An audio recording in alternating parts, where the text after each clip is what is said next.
Alright, what's going on, everybody? It's your boy Jaginoff. 904 that Bold City Duval. We in the fucking building. Back again with another hate week. Um, Last game of the season in Jacksonville. We play host to the Indianapolis Dolts, aka the Indianapolis Colts. Um, to be completely honest with you guys, I honestly could give a flying fuck about the outcome of this game. Just being all the way real, I could honestly give a fuck about the outcome. Now, maybe if the Jags would have won and the Colts would have lost yesterday, and then, third and fourth place for the AFC South was on the line or something like that, then maybe I'd be a little bit more enthused about the outcome. But honestly, I could give a fuck about it. Of course, I want to win. I don't ever like to lose, but I'm not going to be tore up about it one way or another.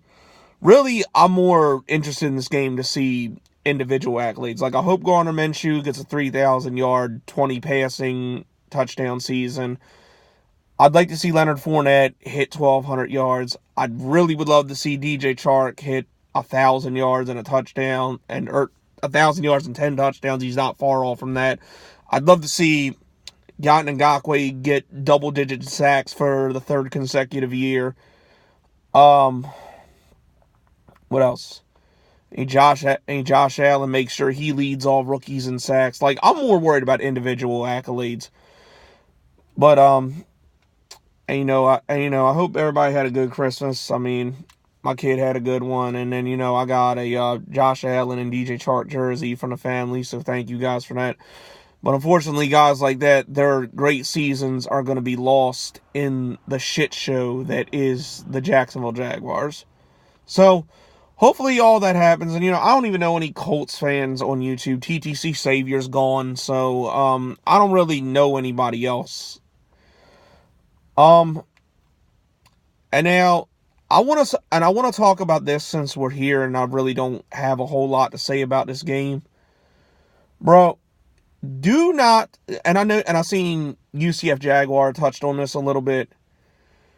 Do not stress yourself out about the Big Cat Country clickbait bullshit. That is a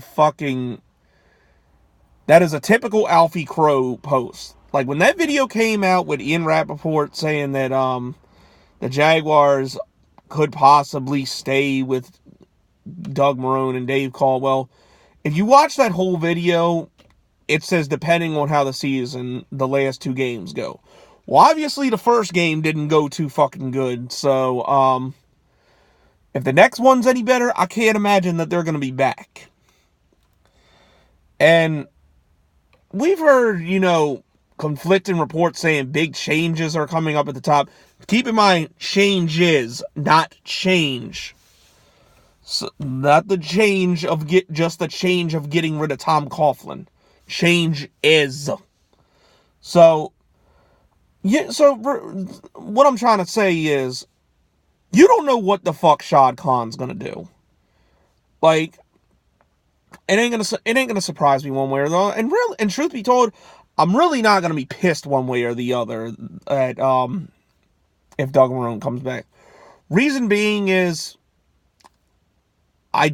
while I do think a fresh start and I think new personnel in the entire front office and cleaning house is very necessary for the team going forward, I also have to say that it's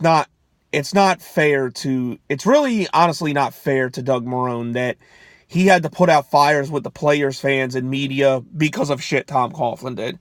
Like, out of all the shit the front office did at the top, Doug Marrone is the only one that stood in front of the podium and took the shots for it.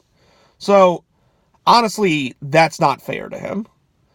So that's why I said without Tom Coughlin here, it's not going to piss me off too much if Marrone comes back. Todd Wash's sorry ass definitely needs to go. Like, that I will be pissed about if he's brought back. But as far as Doug Marrone, I can see why they would give him another chance. And I'm not going to, and like I said, not going to be that man one way or another, even though I do feel that a change is necessary. But if he fucks up next year, he better be gone by mid-season. So, Doug Marrone, how I honestly feel about him and his stint in Jacksonville. Doug Marrone is a decent head coach. He's not a great head coach. He's not a horrible head coach.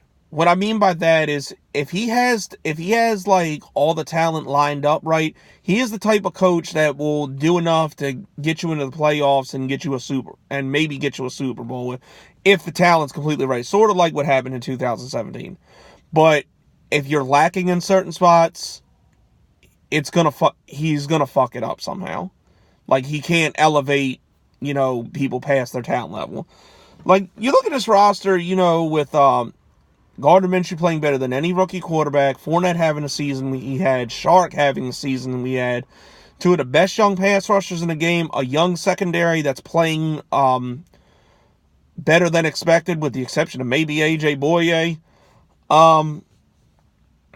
You look at all that, even without the presence of linebacker or defensive tackle in the middle of the field, this team should at least be contending for a wild card spot with the right coaching staff. But Doug Marrone's not getting that out of them. So that's one of the main reasons I kind of feel like the change going forward at the top down is necessary. But then again, it's not going to shock me or piss me off a lot if Doug Marrone is brought back. So, Dave Caldwell for that matter too. But what I'm trying to say is, don't believe that fucking article that they're definitely coming back. You don't know what the fuck is going to happen. That's a clickbait attempt by Big Cat Country. Just don't believe that shit until you hear it from Shad Khan himself. Trust me. I've seen this kind of thing before. But anyway, that's all I got. I think that's really all I got. I'll catch up. I guess I'll catch up with y'all after the game. Y'all have a good one.